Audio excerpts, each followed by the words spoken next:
यो हामीले कोरेको बाउन्ड्री देखिरहनु भएको छ सबैजनाले यो बाउन्ड्री भन्दा बाहिर जानु भनेको त आफै आउट हुनुहुनेछ र आफ्नो ब्यालुन जोगाएर अरूको फुटाउने कोसिस गर्नु होला जसले अन्तिम अवस्थासम्म ब्यालुन जोगाएर राख्छ उनी विजेता हुनेछ र भर्खर जोटपटक लाग्ने गरी लड्ने गरी नगरिदिनु होला भन्ने अनुरोध गर्दै सुरु हो बाहिर निस्के सुरु हुन्छ ल एकले अगाडि फिर्ता आउनु होला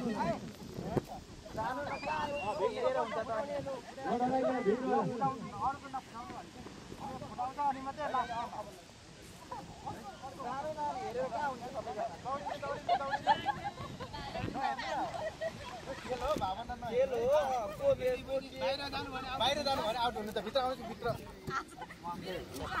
उसको परिवार बस्ने कुराद्वारा आयोजित यो प्रिय कन्भोल तथा भेटघाट कार्यक्रममा महिलाहरूको बेलुन फुटाइ प्रतियोगिता सुरु गरिएको छ।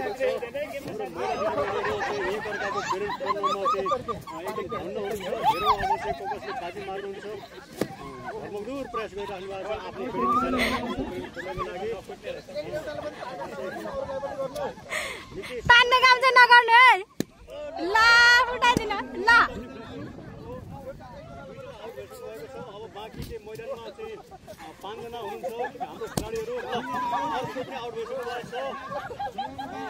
अब हाम्रो खेलाडी जम्मा चाहिँ अब यहाँ चाहिँ 4 जना मात्रै बाँकी हुनुहुन्छ। अब हेरौँ उहाँहरूमा कसले बाजी मार्नुहुन्छ।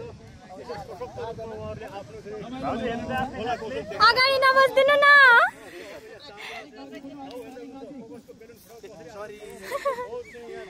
संवेदनशील तरिकाले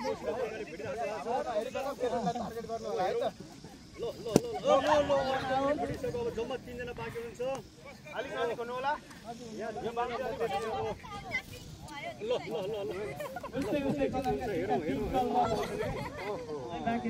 आफ्नो बेलुन जोगाएर अर्काको बेलुन फुटाउनको लागि चाहिँ एकदम प्रयासरत हुनुहुन्छ।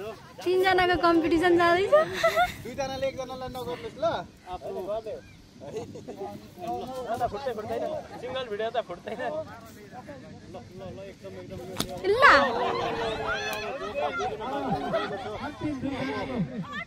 यो अहिले चाहिँ दक्षिण कोरियाको छेबुको टापुमा समुद्रको किनारमा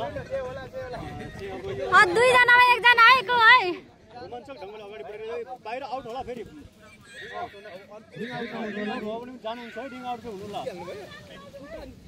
2 जना चाहिँ एकदम चाहिँ निकै अनुभवी खेलाडी भन्ने मलाई लागिरहेको छ। ल ल ल प्रयास गरिराख्नु भएको छ अर्काको फुटाउन आफ्नो जोगाउने। अहिले चाहिँ यो खेल चाहिँ लगभग भाले जिताइको हिसाबमा गइरहेको छ।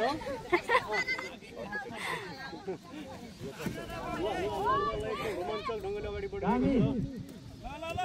भेडन त राम्रो छ राम्रो प्रयास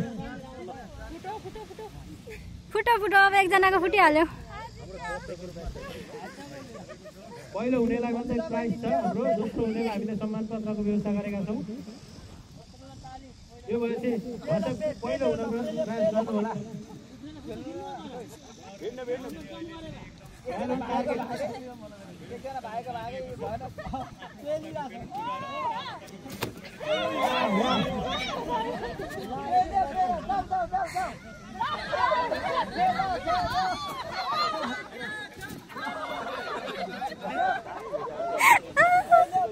कम्पिटिसन त डर भएको छ त एकदम रोचक भइरहेको छ 2 जनाको मात्रै हुँदा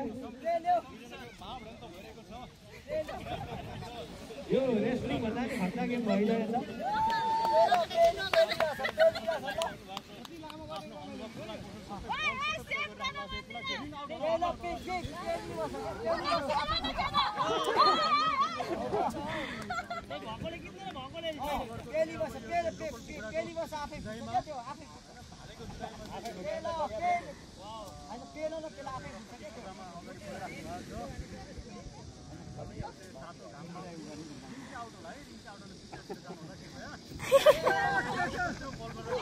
झन्डै आफैले फुटाउनु ल